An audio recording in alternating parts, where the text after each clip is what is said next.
yaravuze ati people have been investing for their children but not in their children. Ni ukuvuga mu yandi magambo ngo ababyeyi kenshi cyangwa se ababyeyi kuinvestinga for their children, ni ukuvuga tuba tushaka kugira ngo tubateganyirize ibizababeshaho, ariko ni gake dufata umwanya wo kubinvestingamo cyangwa se gushaka uburyo ni nko kubashoramo, ariko kubinvestingamo avuga nuko bategura kugira imyifatire myiza. Urabona investing for the children ni nko kuvuga ngo mwubakira inzu, mwigishe mu mashuri meza, ibyo ni byiza, ariko nanone akagaragaza ko hari ikintu twibagirwa cyo yise investing in the children, arimo kubatoza imico myiza cyangwa se kwita ku birebana n'ubumuntu bwabo n'ubupfura bwabo. Ugasanga kenshi ababyeyi ntabwo tubiha imbaraga, wenda kubera kutamenya uko twabigenza cyangwa se wenda hari kubera kutabiha agaciro ntawamenya, ariko ikigaragara n'icyo yashaka kuvuga. Turabasuhuje bavandimwe, tubifuriza amahoro y'Imana, tubashimira ko mukomeje gutega amatwi cyangwa se gukurikira ibiganiro dutanga umusemburo w'impinduka. Akenshi twagiye tuza hano turi kumwe na bagenzi bacu mu biganiro bitandukanye. Uyu munsi rero twagarutse kandi ndibwira ko turi bugire ibihe byiza byo tugiye kuganiraho. Muri kumwe na Nsengimana Jean Marie Vianney, umukozi wa Youth for Christ Rwanda, kandi iki kiganiro nk'uko twakomeje kubibabwira ni ikiganiro gitangwa n'umuryango witwa Youth for Christ Rwanda cyangwa se Jeunesse pour Christ Rwanda, umuryango ufite intumbero yo kubona urubyiruko ruhabwa amahirwe yo gufata umwanzuro cyangwa se icyemezo cyo kwakira Kristo nk'umwami n'umukiza wabo. Hanyuma mu byo dukora tuvuga ubutumwa mu rubyiruko, dukora gahunda zitandukanye, dufite amashuri, ariko mu byo dukora bindi harimo no gutanga cyangwa se gutanga ibiganiro ku birebana n'uburyo wa mwana turera Imana yaduhaye, Imana yadukoresha akazavamo umusemburo w'impinduka. Ubwo rero muri kano kanya tugiye kuganira ku birebana n'uburere bw'abana. Twigeze kubivugaho gatoya mu minsi yashize, aho nari kumwe na mugenzi wanjye witwa Placide, tugaragaza ko umwana ashobora kwiga ibyo umwigishije utitaye ku myaka ye, cyane cyane ko bamwe batekereza ko hari igihe runaka umwana aba adafite ubushobozi bwo kwiga, ariko twasanze ko umwana ku rwego urwo ari rwo rwose, iyo yigishijwe ibirebana cyangwa se biri ku rugero rwe, ashobora kugira ibyo yiga kandi akabifata, ndetse bikaba byanaranga imibereho ye. Mu minsi yashize rero hari umupasiteri witwa Antoine Rutayisire tumenyereye hano mu Rwanda. Inshuro ebyiri ababyeyi batandukanye bamubajije ikibazo kimwe. Ndibuka igihe kimwe bakimubajije ari muri Amerika, aho yigishaga abantu bari bamutumiye. Baramubaza bati urubyiruko rwacu rurimo kwangirika, urubyiruko rwacu rurimo kuducika, twakora iki? Ikibazo ni ikihe? Mwadufasha iki? Hanyuma ku nshuro ya kabiri n'ahandi ngira ngo yari yatanze ibiganiro cyangwa se inyigisho, undi mubyeyi arongera aramubaza, ariko amubaza icyo kibazo kirebana n'uko urubyiruko rurimo kuducika, yibaza icyakorwa. Ariko hari igisubizo yatanze kandi nanjye nemeranya nawe. Yaravuze ati people have been investing for their children but not in their children. Ni ukuvuga mu yandi magambo ngo ababyeyi kenshi cyangwa se ababyeyi kuinvestinga for their children, ni ukuvuga tuba tushaka kugira ngo tubateganyirize ibizababeshaho, ariko ni gake dufata umwanya wo kubinvestingamo cyangwa se gushaka uburyo ni nko kubashoramo, ariko kubinvestingamo avuga nuko bategura kugira imyifatire myiza. Urabona investing for the children ni nko kuvuga ngo mwubakira inzu, mwigishe mu mashuri meza, ibyo ni byiza, ariko nanone akagaragaza ko hari ikintu twibagirwa cyo yise investing in the children, arimo kubatoza imico myiza cyangwa se kwita ku birebana n'ubumuntu bwabo n'ubupfura bwabo. Ugasanga kenshi ababyeyi ntabwo tubiha imbaraga, wenda kubera kutamenya uko twabigenza cyangwa se wenda hari kubera kutabiha agaciro ntawe wamenya, ariko ikigaragara n'icyo yashaka kuvuga ko agaragaza ko usanga dushyira imbaraga mu guteganyiriza abana ibintu bifatika wenda bishobora kuzabafasha kubaho neza, nk'amazu tububakira, amashuri meza, ko tubateganyiriza ku makonti n'ibindi byose dukora tugamije kugira ngo imibereho yabo ejo izamere neza, ariko ugasanga dushyira imbaraga nkeya mu kwita ku birebana n'imico n'imyifatire yabo n'ubumuntu bwabo. Rero uyu munsi turagira ngo tuganire bumwe muri ubwo buryo bwo tutirengagije kubateganyiriza, kuko nabyo ni ngombwa, ariko nanone kandi tutirengagije ikintu cy'ingenzi cyo kwita ku burere bwabo,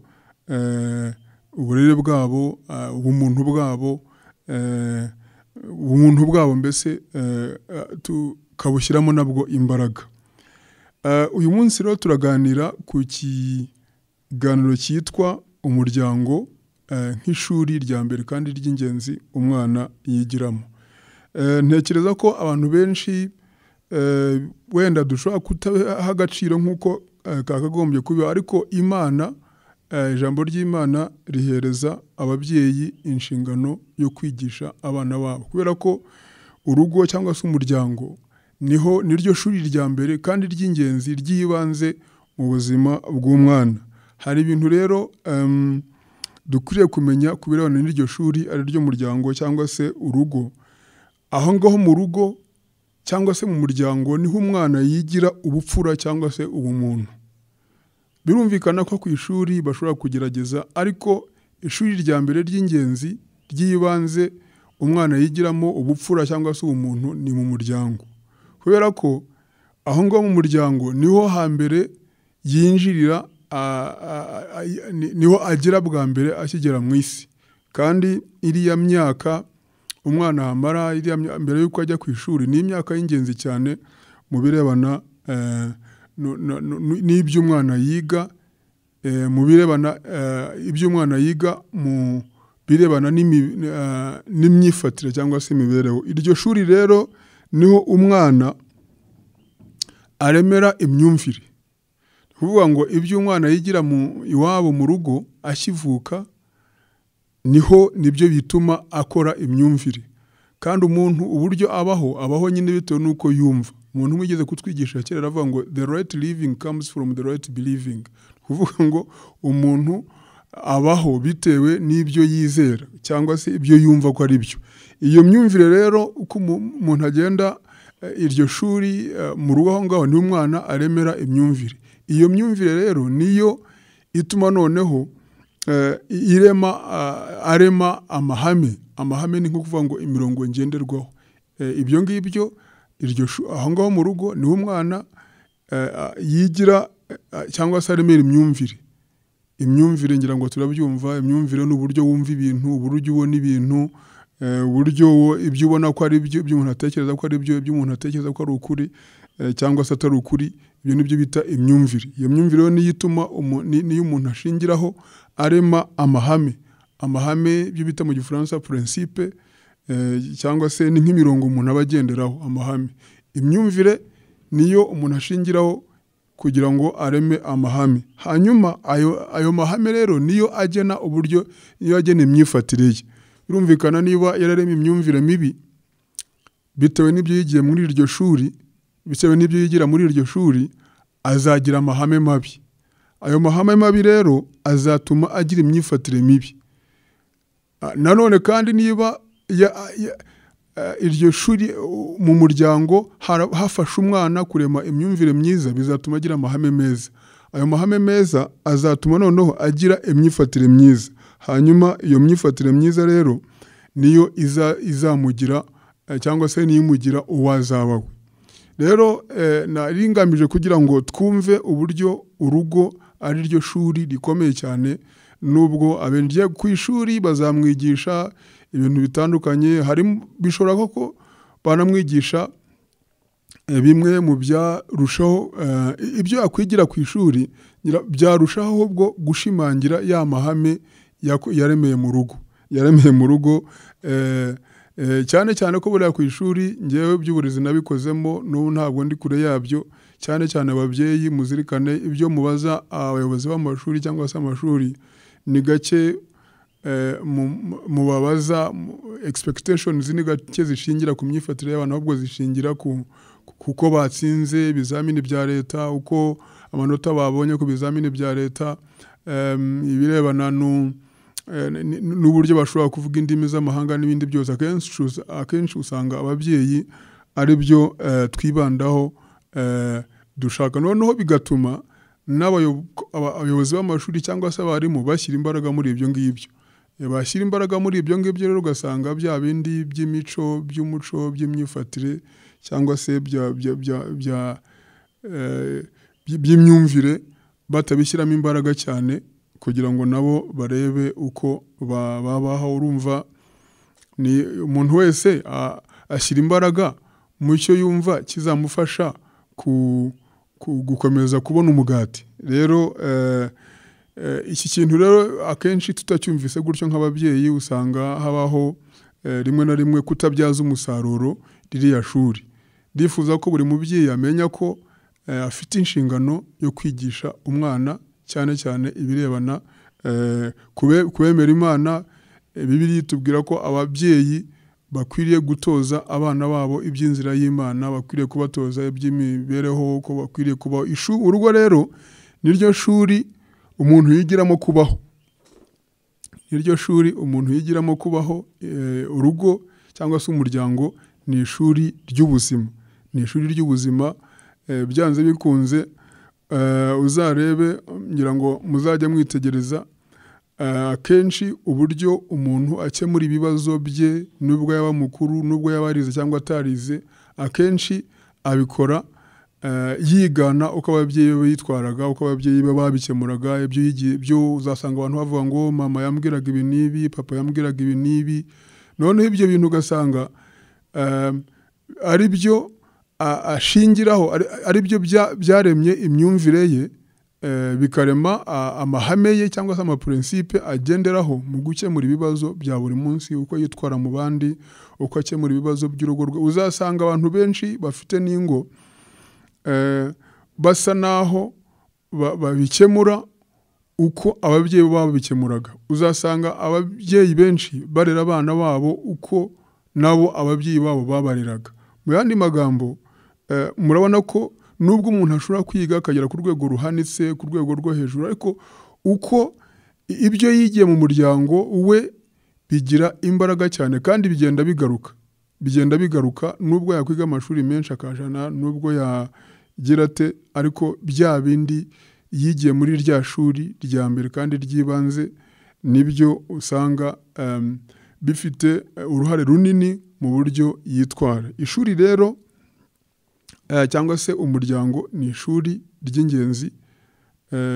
Ikibabaje ni uko ngira ngo ababyeyi benshi, kubera hari n'igihe cyangwa se kubera imihe tugezemo cyangwa se kubera kutabyumva neza, iri shuri ritabyara umusaruro, noneho ugasanga iby'umwana yakagombye kwiga, ntabyize, cyangwa se ibyiza yakagombye kubonera muri uwo muryango ntabiboneyemo. Ugasanga ahubwo ababyeyi benshi bashinja amashuri bati ntimwigisha abana umuco. Najyaga mbibona kenshi, ugasanga ababyeyi baravuga bati abana bameze batya, murakora iki, murakora ibi n'ibi, ugasanga mbese hariho gushinjanya. Ariko tudaciye ku ruhande, mubyeyi ureba iki kiganiro ugikurikiye, Imana yaguhaye inshingano ya mbere kandi y'ingenzi yo kwigisha umwana wawe ubuzima, kumwigisha ubuzima, kumwigisha imibereho, kumwigisha kubaho. Ni ikintu cy'ingenzi cyane, kuko naho yakwiga amashuri menshi, naho yagira ubuhanga buhanitse. Twagiye tuza abantu benshi bafite amashuri menshi, bafite n'ubwenge buhanitse, bavumbuye n'ibintu byinshi, ariko ubuzima bucanga.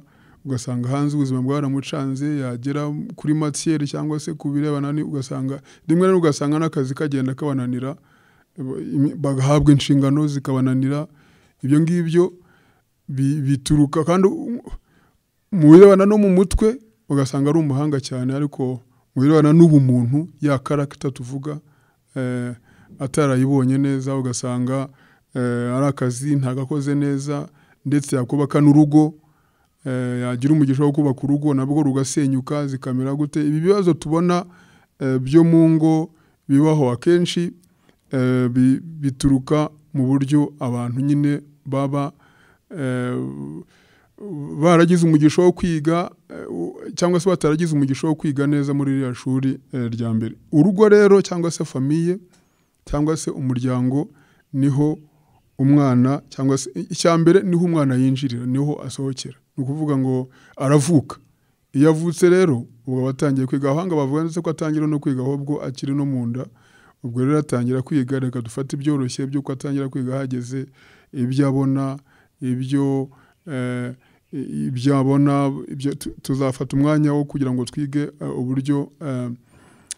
uburyo uwo mwana abyiga. Reka ubu ngubu tumenye ngo mu rugo niho umwana azigira ubupfura, niho azaremera imyumvire. Iyo myumvire rero niyo izamufasha kurema amahame. Amahame ni nk'imirongo ngenderwaho. Iyo umuntu avuga ati njyewe nkunda ikintu iki n'iki, cyangwa se njyewe iki sinkemera, cyangwa se ayo ni amahame. Iby'umuntu, ayo mahame rero niyo avamo imyifatire. Umuntu yitwara uko yitwara bituruka mu byo yizera cyangwa se mu byo yemera. Ngira ngo nageze kubabwira umwe mu batwi bigeze kuduhugura kera tubwira ngo the right living comes from the right believing. No kuvuga ngo kubaho kwiza guturuka mu kwizera kwiza. Iyo umuntu rero yizera nabi, afite imyumvire mibi, azagira amahame mabi, hanyuma ayo mahame mabi nagira amahame mabi nyine azagira imyifatire mibi, hanyuma iyo myifatire mibi izatuma abaho nabi. Kandi uko kubaho nabi ntabwo rero kuzagiraho ingaruka gusa, kuzagira ingaruka no kuba mukikije, no kuba abana nabo, kubakorana nabo, kukazakora, ndetse no ku muryango we. Rero ndabinginga kubw'imbabazi z'Imana ngo ababyeyi twitange, iri shuri turibyaza umugisha. Cyambere twumve ngo mu muryango ni ishuri rya mbere kandi ryibanze ku buzima bw'umwana. Ibibazo abana bafite akenshi hari igihe tugira umwete wo gucira abana urubanza cyangwa se gusa naho tubakritika tuvuga ngo barananiranye, ariko uzasanga akenshi hari aho byapfiriye hasi. Aho hasi rero haramutse hakozwe neza, nubwo umwana yagira mu myaka, kuko n'ijambo ry'Imana ratubwira ngo menyereza umwana inzira akwiriye kunyura maze arinda asaza atarayivamo. Ngira ngo ni umurongo abantu benshi basoma ijambo ry'Imana cyangwa se baryumvise. Uwo murongo barawuzi, wo mu gitabo cy'imigani igice cya 22 umurongo wa 6. Menyereza umwana inzira akwiriye kunyuramo ngo azarinda asaza ataragira gute, atarayivamo. Uwo mwana rero ni wa mwana muto, na iryo shuri niturifata neza, tukarikoresha neza, tukaribyaza umusaruro hamwe no gusenga, ntekereza ko tuzafasha abana no guhangana. Kuko umwana uko agenda akura, iyo yaremye imyumvire myiza, akaba afite amahame meza, akaba afite imyifatire myiza, bizamufasha no guhangana n'imyumvire mibi abantu bashobora kuzatangira kumubibamo ageze hanze. Akenshi iyo umwana ataremye iyo myumvire myiza ngo agire amahame meza, biroroshye kumubeshya. Ni hahandi agera hanze kanaka akamubwira ati ibi n'ibi, kubera ko nta kindi afite nyine kinyomoza ibyo ngibyo, cyangwa se nta yindi information afite ishobora kuba itandukanye n'iyo ngiyo, ayirumva ahita bifata. Cyangwa se niba yararemye imyumvire mibi, iyo ageze hanze noneho isi noneho yo hanze y'umuryango irushaho noneho kubigira bibi, ugasanga umwana abayeho nabi, agize imyifatire mibi.